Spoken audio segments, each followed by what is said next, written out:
අම්මා උදේ නැගිටිනකොට ඇස් දෙක පේන්නේ. දැන් මට කියන්න බලන්න මොකක්ද මේකේ පිරිමහන්න තියෙන වෛරය? මේ ජරාවටපත් වෙන මිනිස්සු. අපිට අපි නැති වෙන මිනිස්සුනේ. භාග්‍යවතුන් වහන්සේ පැහැදිලි කරන්නේ අත්තාහි අත්තනෝ නත්ති. අපිට අපිවත් නැති කල.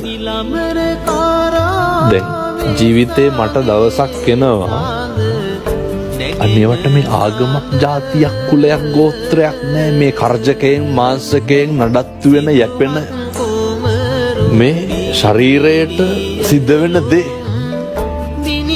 මේ වතුර වීදුරුව මගේ අතින් මට ගන්න බැරි වෙන දවසක් එනවා. එන්නේ නැද්ද? ඒක මට මම නෑ. පැහැදිලි ඇති මම මේ කියන කාරණේ.